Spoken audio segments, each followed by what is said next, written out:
Welcome to BV9 news. ముందుగా headlines చూద్దాం. 29 ఎన్నికలకు ఇప్పటి నుంచే సిద్ధమవుతున్నామన్న చంద్రబాబు. ఎన్నికల ఫలితాలు ఏకపక్షంగా వస్తాయని ముందే ఊహించామని వ్యాఖ్య. కూటమి సుదీర్ఘకాలం కొనసాగుతుందన్న చంద్రబాబు.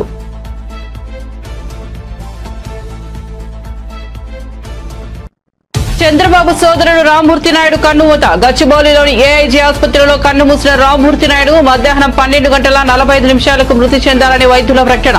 రామ్మూర్తి నాయుడు వయసు 72 సంవత్సరాలు. దేవుళ్లనే మోసం చేసిన మొదటి వ్యక్తి రేవంత్ రెడ్డినే అన్న కేటీఆర్ సెటైర్లు. రుణమాఫీ విషయంలో దేవుళ్లను కూడా వదలకుండా ఏ దేవుని దగ్గరకు పోతే అక్కడ ఓట్లు వేశాడని ఎద్దేవా.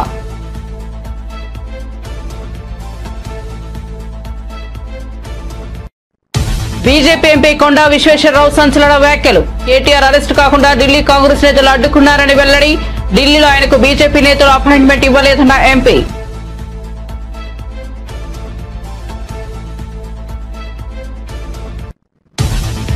నేను మహారాష్ట్ర వచ్చింది ఓట్లు అడిగేందుకు కాదు అన్న పవన్ కళ్యాణ్. మహారాష్ట్రలో నవంబర్ 20న అసెంబ్లీ ఎన్నికలు. ఎన్డీఏ అభ్యర్థుల తరపున పవన్ కళ్యాణ్ ప్రచారం.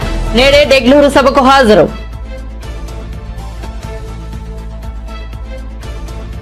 రేవంత్ రెడ్డి సవాల్పై బీజేపీ మూసీ నిద్ర. అంబర్పేటలో కిషన్ రెడ్డి బస. సాయంత్రం 4 గంటల నుంచి రేపు ఉదయం 9 గంటల వరకు బస. 20 మంది బీజేపీ నేతలు వివిధ ప్రాంతాల్లో బస. అక్కడే రాత్రి భోజనం, నిద్ర, మరుసటి రోజు అల్పాహారం. ఇక వార్త వివరాల్లోకి వెళ్తే ఏపీ ముఖ్యమంత్రి చంద్రబాబు సోదరుడు నారా రామ్మూర్తి నాయుడు కన్నుమూశారు. హైదరాబాద్ గచ్చిబౌలిలోని ఏజ్ ఆసుపత్రిలో చికిత్స పొందుతూ ఆయన తుది శ్వాస విడిచారు. చికిత్స పొందుతున్న ఆయన ఈ ఉదయం గుండెపోటుకు గురయ్యారు. మధ్యాహ్నం 12:45 ఆయన కన్నుమూశారని ఆసుపత్రి వైద్యులు ప్రకటించారు. ఈ నెల 14 ఆయన గుండె సంబంధిత సమస్యలతో ఆసుపత్రిలో చేరారు. రామ్మూర్తి నాయుడు వయసు 72 సంవత్సరాలు. ఇప్పటికే నారా లోకేష్, పురంధేశ్వరులతో పాటు నారా నందమూరి కుటుంబ సభ్యులు ఆసుపత్రికి చేరుకున్నారు. ఢిల్లీ పర్యటనలో ఉన్న చంద్రబాబు కాసేపట్లో హైదరాబాద్ కు చేరుకున్నారు. రామ్మూర్తి నాయుడు అంత్యక్రియలు ఆయన స్వగ్రామం నారావారిపల్లిలో నిర్వహించనున్నట్లు కుటుంబ సభ్యులు తెలిపారు. 1994లో టీడీపీ తరపున చంద్రగిరి ఎమ్మెల్యేగా రామ్మూర్తి నాయుడు గెలుపొందారు. 1994 నుంచి 1999 వరకు ఎమ్మెల్యేగా కొనసాగారు. ఆయనకు భార్య ఇందిరా, కుమారులు నారా రోహిత్, గిరీష్ ఉన్నారు. నారా రోహిత్ సినీ హీరో అనే విషయం తెలిసిందే. ప్రధాని మోదీ తమ నాయకుడని, ఆయన నాయకత్వంలో తామంతా ముందుకు సాగుతామని ఏపీ ముఖ్యమంత్రి చంద్రబాబు అన్నారు. ఢిల్లీలో జరుగుతున్న హిందుస్థాన్ టైమ్స్ లీడర్షిప్ సదస్సులో మాట్లాడుతూ ఆయన ఈ వ్యాఖ్యలు చేశారు. గత నెలలో హర్యానా సీఎం ప్రమాణ స్వీకారం జరిగిన తర్వాత ఎన్డీఏ కూటమి సీఎంలతో మోదీ భేటీ అయ్యారని, ఆ సమావేశం 4 గంటల సేపు కొనసాగిందని చంద్రబాబు తెలిపారు. 2029 ఎన్నికలకు ఏ విధంగా సమాయత్తం కావాలని ఆ సమావేశంలో మోదీ అందరి అభిప్రాయాలను తీసుకున్నారని చెప్పారు. ఏపీలో 2029 ఎన్నికల కోసం తాము ఇప్పటి నుంచే సమాయత్తమవుతున్నామని తెలిపారు. Tell you only 1 minute I will take. My priorities as on today, it is the elite group and historical occasion. Yes. Zero poverty. We are all now P3, public-private partnership. We are able to create wealth. Now it is our responsibility. Zero poverty we have to achieve. Then only India will be a great country. This is where I am proposing top 10% as to adopt bottom 10% or 15%, mentor them, nurture them, and hold them. You cannot bring along with us, at least you have to eradicate poverty and reduce the inequalities. Second policy, employment, employment, employment. You have to create employment in a big way. Then everybody is having job. There won't be any nuisance value in the society. Third one, human resource development and skill upgradation. From now onwards, you have to think after 20 years, what is the human resources will require? What are the skills they have to acquire? Plan now itself. From first class onwards. Water scarcity, security, industry, drinking water, agriculture, you have to give water, link rivers. This is my earlier opinion also. Vajpayee ji has constituted task force at that time. Now we have to complete that. Thank you, sir. Focus on agriculture. This is one sector we have to do it. Logistics cost is very high. We have to reduce logistics cost. Then cost optimization, energy and fuel, including green energy, green hydrogen, we have to move in that direction. Product perfection. Our brands are not up to the mark. We have to work in that direction. Then only India will have a bright future. Swachh Bharat. Focus on that. Every citizen should have awareness. Finally, deep technology in all walks of life. Then India will be great. Andhra Pradesh wanted to work with these 10 principles to make Andhra Pradesh number 1 globally. రుణమాఫీ విషయంలో దేవుళ్లను కూడా వదలకుండా ఏ దేవుని దగ్గరకు పోతే అక్కడ ఓట్లు వేశాడు రేవంత్ రెడ్డి. దేవుళ్లను మోసం చేసిన మొదటి వ్యక్తి ఈ రేవంత్ రెడ్డినే అని బీఆర్ఎస్ వర్కింగ్ ప్రెసిడెంట్ కేటీఆర్ సెటైర్లు వేశారు. రాజేంద్రనగర్ నియోజకవర్గంలోని పలువురు కాంగ్రెస్ నేతలు బీఆర్ఎస్ పార్టీలో చేరిన సందర్భంగా కేటీఆర్ మాట్లాడారు. సీఎం రేవంత్ రెడ్డికి కొన్ని సాంకేతికపరమైన సమస్యలు ఉన్నాయి. ఎత్తైన కుర్చీలు వేసుకుని కూర్చుంటున్నారు, లేదంటే 2 కుర్చీలు వేసుకుని కూర్చుంటున్నారు. ఎత్తైన కుర్చీలో కూర్చుంటే పెద్దోడు అయిపోవు రేవంత్ రెడ్డి ప్రజల గుండెల్లో స్థానం సంపాదించుకోవాలని రేవంత్ రెడ్డికి కేటీఆర్ చురకలంటించారు. ముఖ్యమంత్రి గారు ఒక పుస్తకం రిలీజ్ చేసినాడు ప్రభుత్వం తరపున, తెలంగాణ గ్రోత్ స్టోరీ అని. అందులో ఏం రాస్తుంది? 1,50,000 కోట్లతో మూసి అభివృద్ధి చేస్తామని రాస్తుంది. మేము అడుగుతా ఉన్నాం, మొన్నటి నుంచి నిలదీస్తా ఉన్నాం, దేనికోసం 1,50,000 కోట్లు? ఎవడి కోసం? 1,100 కోట్లతో తెచ్చేస్తే మూసి పునరుజ్జీవం అయిపోద్ది కదా అంటే వాళ్ళు చెప్పే కారణాలు ఎంత వింతగా ఉన్నాయో ఒక్క నిమిషం మీకు చెప్తాను. వాళ్ళు ఏమంటారు? మూసి పక్కల 2 పక్కల బఫర్ జోన్ ఉన్నది, బఫర్ జోన్ లో ఉన్న వాళ్ళను ఎలగొడతాం, ఖాళీ చేస్తాం. నేను ఇవాళ ఇక్కడికి వచ్చిన మా ఆడబిడ్డలను అన్నదమ్ముల్ని ఒక్కటే మాట ఆలోచించమని కోరుతున్నా. మీరే రిజిస్ట్రేషన్లు చేస్తురి, బఫర్ జోన్లో మీరే పర్మిషన్లు ఇస్తురి, మీరే ట్యాక్స్ కట్టించుకుంటురి, మీరే ఇన్ని రోజులు ప్రాపర్టీ ట్యాక్స్ వసూలు చేస్తురి, మీరే రోడ్లు వేస్తురి, మీరే గవర్నమెంట్గా మోరీలు కడుతురి. ఇవాళ వచ్చి అక్కడ ఉన్న ఒక మల్లయ్య గారి ఇల్లేమో అళ్ళకెళ్ళి మురికి నీరు వస్తుంది, బఫర్ జోన్లో ఉన్నది, మూసి చెడిపోతుంది, కాబట్టి మల్లయ్య ఇల్లు కూలగొట్టాల. మరి నేను అడుగుతా ఉన్నా ముఖ్యమంత్రి, మల్లయ్య ఇల్లు కూలగొడతావు, మరి రేపు బఫర్ జోన్లో నువ్వే ఒక పెద్ద రియల్ ఎస్టేట్ కంపెనీకి వాడికి ఇచ్చి వాడు మాల్ కడతాడు, మల్లయ్య ఇల్లు కూలగొట్టి మాల్ కడతాడు. మల్లయ్య ఇంట్లోకి వెళ్ళేమో మురికి నీరు వస్తుంది, మాల్లోకి వెళ్ళేమో సుగంధం వస్తుందా? మాల్లో కూడా అదే మురికి నీరు కదా వచ్చేది. ఇంకా మల్లయ్య ఇంట్లోకి వెళ్ళి వచ్చిన దానికంటే 1000 రెట్లు ఎక్కువ వస్తుంది. కానీ అది బాగా ఇది బాగా కాదంట. నేను అందుకే అడుగుతా ఉన్నా, ముఖ్యమంత్రి సమాధానం చెప్పు. బఫర్లో మల్లయ్య ఇల్లు ఉండకూడదు ఎట్లా, మాల్ ఉంటది ఎట్లా? సమాధానం చెప్పు. ఎవడి కోసం 1,50,000 కోట్లు పెడతానంటున్నావు? దేనికోసం పెడతానంటున్నావు? మాకు అర్థమవుతున్నది. మూసీ మే లూటో ఢిల్లీ మే బాటో, మూసీలో లూటో ఢిల్లీ మే బాటో. ఎందుకు? నీ బాసులు ఢిల్లీలో ఉన్నారు, వాళ్ళ కోపం వస్తే నీ తుమ్మితో ఊడిపోయే ముక్కు నీది, ఎప్పుడు ఊసిపోతుందో తెలియదు. రాహుల్ గాంధీకి మూటలు పంపకపోతే ఆయన ఊకోడు, మళ్ళీ పైన ఇంకా ప్రియాంక గాంధీ గారు ఉన్నారు, ఇంకా చాలా మంది పెద్దలు ఉన్నారు, వాళ్ళకు మూటలు పంపాల్సిందే. ఇవాళ కేంద్ర సహాయ మంత్రి ఉన్నాడు ఒక ఆయన, బండి సంజయ్ కుమార్ గారు. ఆయన కేంద్ర సహాయ మంత్రి కాదు, రేవంత్ రెడ్డి సహాయ మంత్రి. రేవంత్ రెడ్డికి ఎప్పుడు కష్టం వచ్చినా ముందు ఆయన మీద రెప్ప వాలకుండా, కష్టం వచ్చినా వెంటనే రక్షణ కవచం లాగా సహాయ మంత్రి కాపాడుకుంటా ఉన్నాడు. మేము రేవంత్ రెడ్డిని తిరిగితే, రేవంత్ రెడ్డి మీద విమర్శ చేస్తే బీజేపీలకు రోషం వస్తున్నది. రఘునందన్ రావు, విశ్వేశ్వర్ రెడ్డి మీ ఎంపీ పుణ్యాత్ముడు, తర్వాత ఈయన ఇంకొక ఆయన పేరేది ఉండే కాదు అరవింద్, ఈ నలుగురు ఇవాళ రేవంత్ రెడ్డికి రక్షణ కవచం. నలుగురు బీజేపీ ఎంపీలు. మీరు ఆలోచించండి, వాళ్ళు రేవంత్ రెడ్డి పార్టీలు ఉన్నారా లేక బీజేపీలో ఉన్నారా? అప్పుడప్పుడు సరే మనకు కూడా కన్ఫ్యూజన్ ఉందనుకోండి, రేవంత్ రెడ్డి గారు కాంగ్రెస్లో ఉన్నాడా బీజేపీలో ఉన్నాడా అని మనకు కూడా కన్ఫ్యూజన్ ఉంది. ఎందుకంటే మీరు చూడండి జాగ్రత్తగా, పైన రాహుల్ గాంధీ పాపం ఆయన అమాయకుడు, ఆయనకేం తెలియదు, ఏం రాసిస్తే చదువుతాడు ఆయన పాపం. ఆయన లీడర్ కాదు, రీడర్. ఎక్కడ పోయి ఏ పేపర్ మీద ఏది రాస్తే తెల్ల పేపర్ పట్టుకుని పడపడపడ చదివేసి వెళ్ళిపోతాడు. ఆయన పోతాడు. నిన్న మాట్లాడుతున్నాడు మహారాష్ట్రలో రాహుల్ గాంధీ. ఏమంటున్నాడు? బొంబాయిలో అదానికి మొత్తం 1,00,000 కోట్ల విలువ చేసే ధారావి సొమ్ములు, ధారావి భూమి దారాదత్తం చేస్తున్నది బీజేపీ అని అక్కడ అదానిని వ్యతిరేకిస్తూ రాహుల్ గాంధీ మాట్లాడతాడు. మరి ఇక్కడేం జరుగుతున్నది? అదే అదాని మంచోడు, చాలా మంచిటివాడు, ఆయన మించిన ఉత్తముడు లేడు, అద్భుతమైన మనిషి అని చెప్పి రేవంత్ రెడ్డి గారు రోజు ఆయనతో రాసుకొని పుచ్చుకొని తిరుగుతూ ఉన్నారు. నేను ఊరికేనే అనడం లేదు, ఏదో కావాలని విమర్శలు చేయడం కాదు. ఇవాళ బీజేపీ రక్షణ కవచం లాగా మారింది కాంగ్రెస్ కు. ఇద్దరు కలిసి మన మీద పగబట్టిండ్రు అనే మాట నేను ఉత్తగానే అంటలేను. AP deputy CM Pawan Kalyan, ఆరోగ్య శాఖ మంత్రి సత్యకుమార్ మహారాష్ట్రలో ఎన్డీఏ అభ్యర్థుల తరపున ఎన్నికల ప్రచారంలో పాల్గొన్నారు.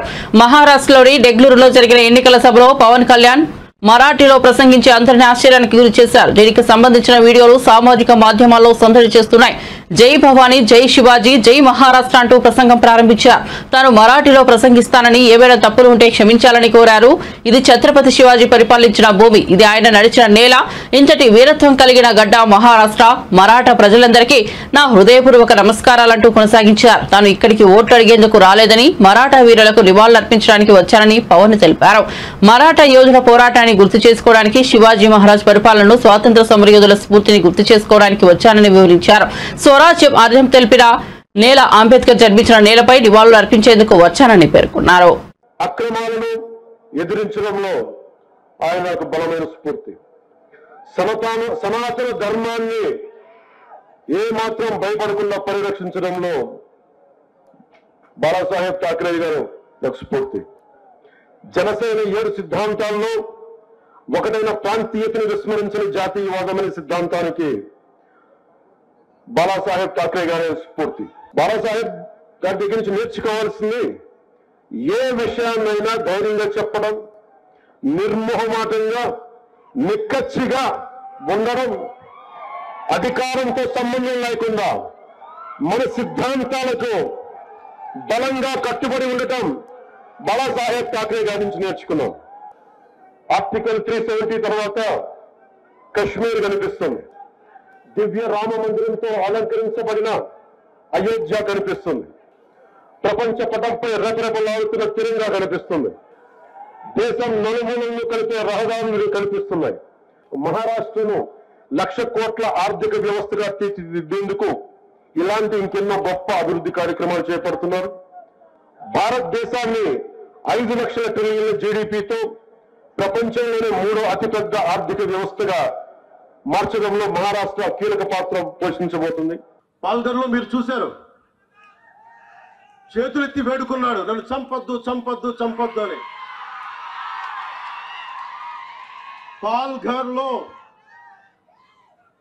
దేశం మంచి కోరే, సర్వజనం హితం కోరే పాల్ఘర్లో సాధువుని చంపితే, చేతులెత్తి వేడుకొని చంపితే ఒక్కళ్ళు పట్టించుకోలేదు. చంపిన వాళ్ళకి శిక్ష పడాలి. అందుకనే ఇలాంటి ప్రభుత్వాలు కాదు మనకు కావాల్సింది. సాధువుల్ని, సంతుల్ని, సనాతన ధర్మాన్ని కాపాడే ప్రభుత్వం కావాలి.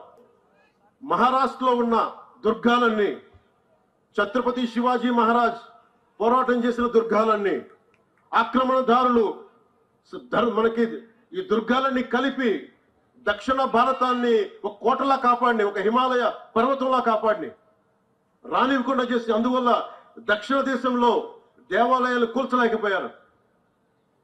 దానికి మనం మహారాష్ట్ర నేలకి, ఈ కోటలకి, ఈ ఖిల్లాలకి, ఛత్రపతి శివాజీ మహారాజ్ ధైర్యానికి, మహారాష్ట్ర నేలకి, మహారాష్ట్ర వీరులకి నేను శిరస్సు ఉంచి నమస్కరిస్తున్నాను. బాలాసాహెబ్ ఠాక్రే కోరుకున్నది కలిసికట్టుగా ఉన్న భారతం, ఒక్క భారతం, ధైర్యంతో కూడిన భారతం, పౌరుషంతో ఉన్న భారతం, సాహసంతో ఉన్న భారతం. విడిపోయి అరాచకత్వాన్ని స్థానం కల్పిద్దామా, లేక కలిసి అభివృద్ధి సంక్షేమం వైపు ప్రజలు నడిపిద్దామా? మనందరం ఇర్రెస్పెక్ట్ ఆఫ్ రిలీజియన్, ప్రాంతాలను దాటి, ఇది సనాతన ధర్మం ఉండే నేల ఇది. మనం తెలుగు వాళ్ళం అవ్వచ్చు, మహారాష్ట్రీయులం అవ్వచ్చు, కన్నడిగులు అవ్వచ్చు, ఏదైనా అవ్వచ్చు, కానీ మన గుండెల్లో కొట్టుకుంటుంది సనాతన ధర్మం యొక్క గుండె చప్పుడు. నా జీవితంలో ఎప్పుడు నేను ఏది అవ్వాలని ప్రయత్నం చేయను. నా డిప్యూటీ సీఎం, నా పొలిటికల్ లీడర్, డెస్టినీ, కాలం, ఫేట్ ఇక్కడ తీసుకొచ్చి పెట్టింది. భారతదేశం కోసం తెలంగాణలో కేవలం 2 పార్టీలే ఉన్నాయని, ఇప్పటికిప్పుడు ఎన్నికలు జరిగితే కాంగ్రెస్ కు 5 సీట్లు కూడా రావని బీఆర్ఎస్ నేత పటోల కార్తిక్ అన్నారు. తెలంగాణ భవన్ లో జరిగిన మీడియా సమావేశంలో మాట్లాడిన ఆయన పలు సంచలన వ్యాఖ్యలు చేశారు. ఆయన మాట్లాడుతూ బీఆర్ఎస్ కార్యకర్తలు కేసీఆర్ తయారు చేసిన సైనికులని కేటీఆర్ ను అరెస్టు చేస్తే మనం నీరసపడిపోతామని అంచనా వేస్తున్నారని, కానీ రామన్నను అరెస్ట్ చేస్తే ఎట్లయితది అనే విషయం ప్రభుత్వంలో ఉన్న పెద్దలు తెలుసుకోవాలన్నారు. 4 రోజులు అధికారం ఉందంటే చూద్దామన్న ఎలక్షన్ రోజుకి వస్తాంలే పార్టీలని అనుకున్న ఈ కాలంలో 4 సంవత్సరాలు ఇంకా అధికారం ఉండంగా కూడా ఈ కాంగ్రెస్ పార్టీ ప్రభుత్వం, కాంగ్రెస్ పార్టీ పరిపాలన తెలంగాణకు, రంగారెడ్డి జిల్లాకు, ముఖ్యంగా రాయన్నరికి అసలు పనికిరాదు.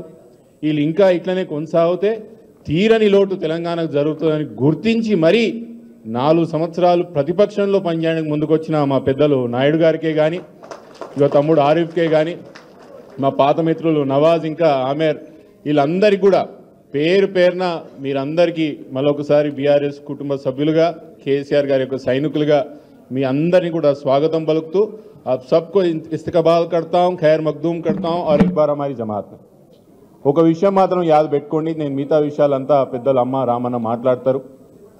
మన నియోజకవర్గం నుంచి దాదాపు 2 సార్లు అతిపెద్ద మెజార్టీతో స్థానిక శాసనసభ్యులు గెలవడం జరిగింది. మన నియోజకవర్గమే కాదు, పక్కల నియోజకవర్గాలు ఉన్న చేవెళ్ళే కానీ, ఇటున్న షేర్లింగంపల్లే కానీ, మన కొంచెం పక్కలున్న పటంచేరు నియోజకవర్గాలు, ఈ 4 దిక్కులు మన నియోజకవర్గంలో వీళ్ళందరినీ కూడా ఎవరు సొంత శక్తితో గెలిచిన వాళ్ళు కాదు. యాద పెట్టుకోవాలి, ఇక్కడ వచ్చిన వాళ్ళందరూ ఎవరు సొంత శక్తిలో గెలిచిన వాళ్ళు కాదు. కేసీఆర్ అనే ఒక మహాశక్తి లేకపోతే వీళ్ళెవరు వార్డు మెంబర్ కూడా గెలవకపోతున్న విషయం యాద పెట్టుకోండి. వార్డు మెంబర్ కూడా వీళ్ళు గెలవకపోతుంది. అట్లాంటి వాళ్ళని 2 సార్లు ఎమ్మెల్యే టికెట్ ఇచ్చిండ్రు. 2 సార్లు ఎమ్మెల్యే టికెటే కాదు, వాళ్ళు తెలుగుదేశం పార్టీలో ఉన్నప్పుడు మన పార్టీలోకి పిలుచుకొని వాళ్ళకి ఎంత అధికారం అప్పచెప్పిండ్రు. ఆ నియోజకవర్గాలకి వాళ్ళే ముఖ్యమంత్రిగా ఆ రోజు అధికారం చెలాయించిన విషయం కూడా మనం యాద పెట్టుకోండి. అట్లాంటి 10 సంవత్సరాలు మీరు ముఖ్యమంత్రిగా కేసీఆర్ గారు ఉన్నప్పుడు 10 సంవత్సరాలు మీ నియోజకవర్గంలో ఇంత ఆధిపత్యం చేసిరు కదా. 10 సంవత్సరాలు మీరు కేసీఆర్ గారు అధికారం పెట్టుకొని మీరు అక్రమ సంపాదన చేసిరు కదా. మీ కార్యకర్తలకి మీరు అనేక పదవులు ఇచ్చిరు కదా. 10 రోజులు కూడా కేసీఆర్ గారి అధికారం లేకపోతే ఎందుకు ఉండలేకపోతున్నారు అనే విషయం మనం అందరం కూడా అర్థం చేసుకోవాలి. ఒక విషయం మాత్రం నేను గట్టిగా చెప్తున్నా, గట్టిగా నమ్ముతా, ఎలక్షన్లు అందరం ఓడిపోతాం గెలుస్తాం అదంతా నడుస్తుంది. కానీ ఎవరైతే ఎమ్మెల్యేలు కేసీఆర్ గారిని వదిలిపోయినరో వాళ్ళు ఓడిపోవడమే కాదు, రాజకీయ సమాధి ఈ రోజుకి కట్టుకున్నారనే విషయం మాత్రం యాద పెట్టుకోండి అంట. ఎన్నికలు గెలుచుడు చాలా దూరం, ఎన్నికలు గెలుచుడు చాలా దూరం ఉన్నది. వాళ్ళు ఎన్నికలు గెలుచుడు ఏముండదు, ఇంకా వాళ్ళు పొలిటికల్గా అందరు కూడా ఖతమైపోయారనే విషయం యాద పెట్టుకోండి. గమ్మత్తున్నది, నాకు కాంగ్రెస్ పార్టీ కార్యకర్తలను చూస్తుంటే నిజంగా బాధ వేస్తున్నది, నిజంగా సానుభూతి ఉన్నది నాకు కాంగ్రెస్ పార్టీ కార్యకర్తలను చూస్తుంటే.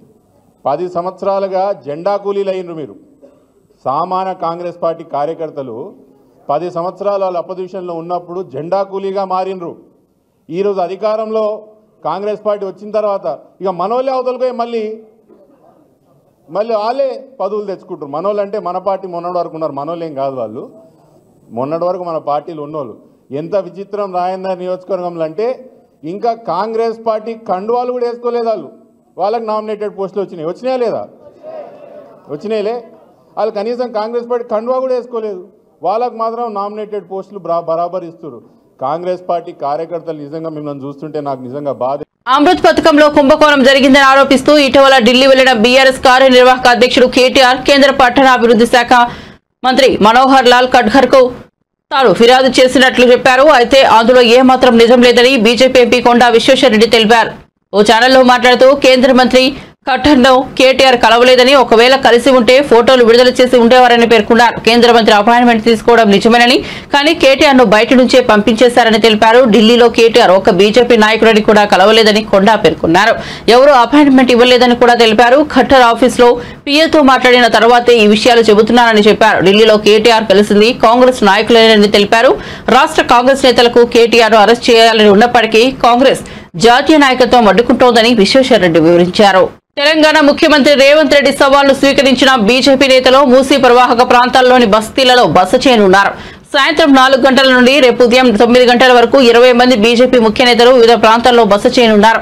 రాత్రి భోజనం, రాత్రి నిద్ర, మరుసటి రోజు అల్పాహారం అక్కడే చేయనున్నారు. మూసీ పరివాహక ప్రాంతాల్లో ప్రజలతో ఉంటూ వారి సమస్యలు తెలుసుకుంటూ మనోధైర్యం ఇవ్వనున్నారు. అంబర్పేటలోని తులసి రామ్ నగర్ లో కిషన్ రెడ్డి, ఓల్డ్ మలక్పేటలోని శాలివాహన నగర్ లో కె లక్ష్మణ్, ఎల్బీ నగర్ లోని గణేష్ నగర్ లో ఈటెల రాజేందర్, రాజేంద్ర నగర్ లోని హైదర్ షా కోటలో కొండా విశ్వేశ్వరరెడ్డి, అఫ్జల్గంజ్ లోని రెసిడెన్షియల్ హౌసింగ్ బస్తీలో బీబీ పాటిల్ బస చేయనున్నారు. వారితో పాటు ఆయా ప్రాంతాల స్థానిక నేతలు కూడా బస చేస్తారు. PCC chief Mahesh Kumar Goud BRS party మీద సంచలన వ్యాఖ్యలు చేశారు. బీఆర్ఎస్ చాప్టర్ క్లోజ్ అయిందని కీలక వ్యాఖ్యలు చేశారు. ఈ నెల 19న వరంగల్ నిర్వహించే విజయోత్సవ సభ ఏర్పాట్లపై సమీక్షా సమావేశం జరిపారు. ఈ సందర్భంగా ఆయన మాట్లాడుతూ ఆ పార్టీ అగ్రనేత కేసీఆర్ ఇన్ని నెలలు గెలిచినా ఫామ్ హౌస్ దాటి బయటికి రావడం లేదన్నారు. బీఆర్ఎస్ కు భవిష్యత్తు లేదు గనకే ఆయన బయటికి రావడం లేదని ఎద్దేవా చేశారు. మరో నాయకురాలు కవిత లిక్కర్ స్కామ్ లో అడ్డంగా దొరికిపోయి జైలుకు వెళ్లి వచ్చింది. ఇక ఆ party working president KTR formula curd rice scam లో త్వరలో జైలుకు వెళ్తారని, ఇలా ఆ పార్టీలో నేతలు ఎవరూ కనిపించకుండా పోతారని అన్నారు. ఇప్పటికే ఆ పార్టీ మీద ప్రజలు నమ్మకం కోల్పోయారని, ఇక ఆ నేతలు తట్టాబుట్టా సర్దుకోవడమే మిగిలిందని పేర్కొన్నారు. వచ్చే ఎన్నికల నాటికి తెలంగాణలో బీఆర్ఎస్ పార్టీ కనుమరుగవడం తథ్యమని మహేష్ కుమార్ గౌడ్ వెల్లడించారు. అధికారం కోల్పోయి అసహనంతో మాట్లాడుతున్నారు. నేను మీ ద్వారా కేటీఆర్ గారికి వయసులో మాకన్నా చిన్నాను, రాజకీయాల్లో ఉన్నప్పుడు వాస్తవాలు మాట్లాడాలి, లేదంటే కొద్దిగా వాస్తవానికి దూరంగా ఉన్న విషయాలను మాట్లాడాలి. లేనిపోని మాటలు మాట్లాడి పబ్లిక్ అటెన్షన్ డైవర్ట్ చేసే ప్రయత్నమే చేస్తూ ఉన్నారు. అది తప్పు. రాష్ట్ర ప్రజలందరికీ తెలుసు గత 10 ఏళ్లలో ఏం జరిగింది అనేది. మీలాంటి మేధావులకి అందరికన్నా ఎక్కువ తెలుసు ఏం జరిగింది ఈ రాష్ట్రంలో అని. ఎందుకు అధికార మార్పిడి జరిగిందో కూడా ప్రజలకు తెలుసు. ఇంకా వాళ్ళు మాట్లాడే మాటలకి మనం పట్టించుకోవాల్సిన అవసరం లేదు.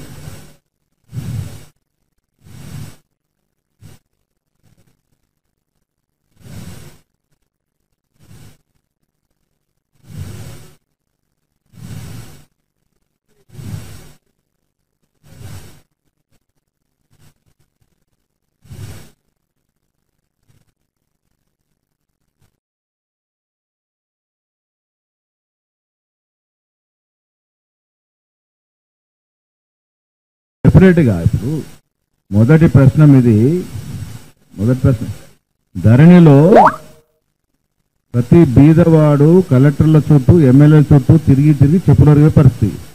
ఇలా దాదాపు ఎన్ని అంశాలు చేర్చాం ప్రభాకర్? మనం 16-17 కొత్త అంశాలు చేర్చి వెసులుబాటు కలగజేసినాం. ఇవాళ దాన్ని సరళీకృతం చేసినాం.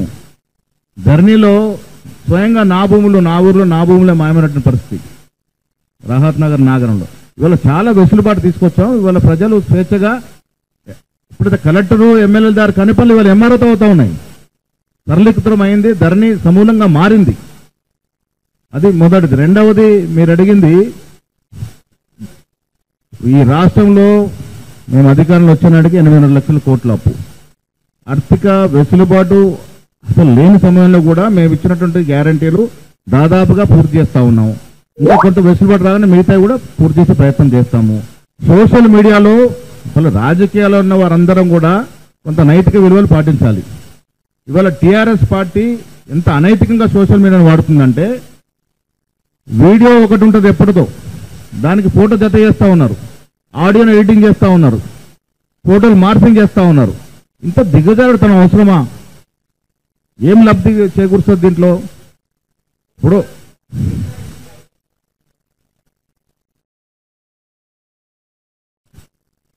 ఒక్కటి, మాకు గత ప్రభుత్వానికి మాకున్న తేడా, అదొక నియంత్రిత ప్రభుత్వం. నియంత్రకి ప్రజాస్వామ్యవాదికి ఉన్న తేడా ఏంటంటే, ఇవాళ మీరు రోజు చూస్తా ఉన్నారు కేటీఆర్ నేను జైలుకు పోతాను ఎందుకంటా ఉన్నాడు ఆ మాట. మేమేమో కష్టపడి ఇన్వెస్టిగేషన్ చేసి తేల్చాము ఇలా దాంట్లో తప్పుందని. బట్ ఆయనకి తప్పు చేసాడు కాబట్టి ముందే తెలుసు ఆయనకి దాన్ని తప్పు చేసినా అని. అందుకే జైలుకు పోవడానికి సిద్ధమైనాడు. ప్రభుత్వం ఏదైతే ప్రజలు ఆకాంక్షించి మాకు అధికారం ఇచ్చారో 10 ఏళ్లలో జరిగిన అవినీతి మీద విచారణ జరుగుతూ ఉన్నాయి. ప్రజాస్వామ్యంలో ప్రతిదీ కూడా ప్రొసీజర్ ప్రకారం జరుగుతుంది. నియంతృత్వంలాగా ఫలాన్ని అరెస్ట్ చేసి ఫలాన్ని జైలు పెట్టే పరిస్థితి ఉండదు. ప్రజాస్వామ్య పద్ధతి నడుస్తున్న ప్రభుత్వం కాబట్టి. మాజీ సీఎం కేసీఆర్ పూర్తిగా చంద్రముఖిగా మారి 2 టాస్కులు పెట్టిందని టీపీసీసీ ప్రధాన కార్యదర్శి అద్దంకి దయాకర్ విమర్శించారు. ఈ మేరకు ఆయన శనివారం ఒక ప్రకటనలో తెలిపారు. మాజీ సీఎం కేసీఆర్ రాజకీయ కుట్రలు అన్ని కేటీఆర్ అమలు చేస్తున్నారని పేర్కొన్నారు. కేసీఆర్ ఫామ్ హౌస్ లో కూర్చొని చేస్తున్న రాజకీయ కుట్రలకు రూపంగా కేటీఆర్ మారుతున్నారని తీవ్ర విమర్శలు చేశారు. ఒకటి, ప్రభుత్వాన్ని ఎట్లా బదనాం చేయాలి, రెండోది కొడుకుని ఎలా ఛాంపియన్ ను చేయాలని చూస్తున్నాడని వెల్లడించారు. ఆయన కడుపులో మంటలకు కేటీఆర్ పొగ రూపంగా కనిపిస్తుండో గమనించాలి అని తెలిపారు. అధికారం చేజారి ఏడాది కూడా అవ్వకముందే మళ్లీ అధికార దాహంతో ప్రజల్ని ప్రభుత్వాన్ని బద్నాం చేసే కుట్రలు చేస్తున్నారని ఆరోపించారు. అధికారులపై జరిగిన దాడిని కూడా సమర్థించుకుంటున్నారంటే వీళ్ళను ఏమనాలంటూ ప్రశ్నించారు. కేసీఆర్ ఫామ్ హౌస్లో కూర్చొని చేస్తున్న రాజకీయ కుట్రలకు ఈరోజు రూపంగా కేటీఆర్ మారుతున్న వైనాన్ని గమనించాల్సిన అవసరం ఉంది. పూర్తి చంద్రముఖిగా మారిన చంద్రశేఖరరావు తన కొడుకును అస్త్రంగా ఈరోజు తెర మీదకి తీసుకొచ్చి 2 టాస్కులు, ఒకటి పొలిటికల్గా ప్రభుత్వాన్ని ఏ విధంగా బదనాం చేయాలి, రెండవది తన కొడుకుని ఎట్లా ఛాంపియన్గా తయారు చేసుకోవాలి. అదే ఇప్పుడు జరుగుతున్న తంతు. దాంట్లో హరీష్ రావు వెనుకబడ్డా, బీజేపీ ముందు పడ్డదా, ఇతరత్రాన్ని పక్కన పెడితే ఆయన కడుపులో మంటలకు కేటీఆర్ పొగ రూపంలో కనపడుతున్నవైనాని మనం గమనించాల్సిన అవసరం ఉంది. సంవత్సరం కాకముందే ఏ రకమైన కుట్రలు చేస్తే మళ్ళీ మనం ప్రజల్లో ఉండగలమని చెప్పి ఇలాంటి ఒక పనికిరాని చెత్త టాక్టిక్స్తో ముందుకొస్తున్నారు. అధికారుల మీద దాడి చేసి కూడా సమర్థించుకునే స్థాయికి దిగజారిన మిమ్మల్ని ఏమనాలనో అర్థం కావట్లేదు. ఏ పదాలు తిట్టినా వేస్టే. ఎవడైనా ప్రభుత్వంలో ఉన్నోడు రాజ్యాంగబద్ధంగా ఈరోజు వచ్చిన ఆఫీసర్ మీద దాడి జరిగి దాన్ని ముందు ఖండించాలి. ఖండించకుండా ఎస్ మేమే చేయించడం అన్న వాళ్ళను మిమ్మల్ని ఏం చేయాలి, మీకు తెలంగాణ ప్రజల మీద ఏదో కన్సర్న్ ఉన్నట్టు, మీరు తెలంగాణ ఉద్యమానికి మీరే జీవనాడి అన్నట్టు, తెలంగాణ అనేది కేవలం మీకు సంబంధించిన అంశమే అన్నట్టుగా చేస్తున్న ప్రయత్నాలు ప్రజలు తిప్పికొట్టిండ్రు. ఎందుకంటే మీరు తెలంగాణను దోచుకున్నది జీవితంలో ఎవరు మర్చిపోరు. ఇప్పుడు బతుకున్న వాళ్ళు తెలంగాణ వ్యవస్థల విధ్వంసం పక్కన పెడదాం, అసలు మీరు తెలంగాణ పేరు మీద రాజకీయాల్లో మీరు సంపాదించుకున్న దానితోనే ఇలా మళ్ళా ఊరేగుతున్నారు. అదే కొంతమంది ఎవరో మిత్రులను పెట్టుకొని మీడియాలో, అదే కొంతమంది ఏదో సోషల్ మీడియా మిత్రులను పెట్టుకొని ఊరేగుతున్నారు తప్పితే మీ వైపు ప్రజలే లేరు. ప్రజలు లేకుంటేనే మీ నాయకులను రౌడీలుగా మారుస్తున్నారు మీరు. ఇదా రాజకీయ సంస్కృతి?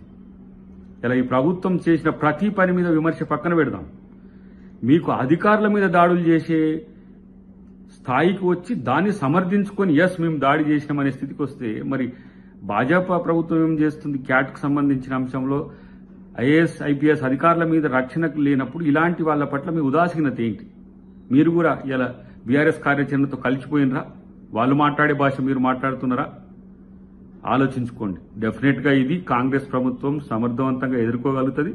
రేవంత్ రెడ్డి గారి చుట్టూ జరుగుతున్న సంఘటనలన్నీ కూడా తెలంగాణ ప్రజలు కూడా గమనిస్తున్నారు. తస్మాత్ జాగ్రత్త, ఇది మంచి సాంప్రదాయం కాదు. ఇలాంటి పరిస్థితి వస్తే తెలంగాణ ప్రజలు డెఫినెట్గా తిరగబడతారు. అది ఆలోచించుకోండి. బులెటిన్ ముగించే ముందు హెడ్లైన్స్ మరోసారి చూద్దాం. 29 ఎన్నికలకు ఇప్పటి నుంచే సిద్ధమవుతున్నామన్న చంద్రబాబు. ఎన్నికల ఫలితాలు ఏకపక్షంగా వస్తాయని ముందే ఊహించామని వ్యాఖ్య. కూటమి సుదీర్ఘకాలం కొనసాగుతుందన్న చంద్రబాబు.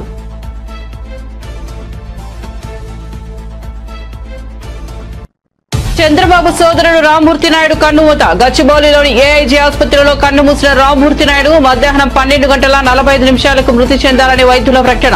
రామ్మూర్తి నాయుడు వయసు 72 సంవత్సరాలు. దేవుళ్లనే మోసం చేసిన మొదటి వ్యక్తి రేవంత్ రెడ్డిని అన్న కేటీఆర్ సెటైర్లు. రుణమాఫీ విషయంలో దేవుళ్లను కూడా వదలకుండా ఏ దేవుని దగ్గరకు పోతే అక్కడ ఓట్లు వేశాడని ఎద్దేవా.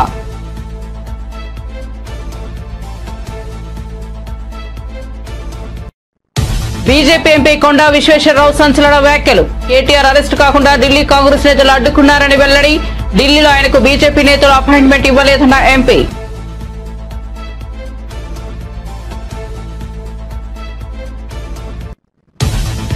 నేను మహారాష్ట్ర వచ్చింది ఓట్లు అడిగేందుకు కాదు అన్న పవన్ కళ్యాణ్. మహారాష్ట్రలో నవంబర్ 20న అసెంబ్లీ ఎన్నికలు. ఎన్డీఏ అభ్యర్థుల తరపున పవన్ కళ్యాణ్ ప్రచారం. నేడే డెగ్లూరు సభకు హాజరు.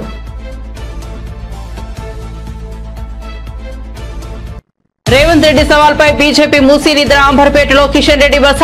సాయంత్రం 4 గంటల నుంచి రేపు ఉదయం 9 గంటల వరకు బస. 20 మంది బీజేపీ నేతలు వివిధ ప్రాంతాల్లో బస. అక్కడే రాత్రి భోజనం, నిద్ర, మరుసటి రోజు అల్పాహారం. మరిన్ని అప్డేట్స్ కోసం చూస్తూనే ఉండండి BV9 న్యూస్.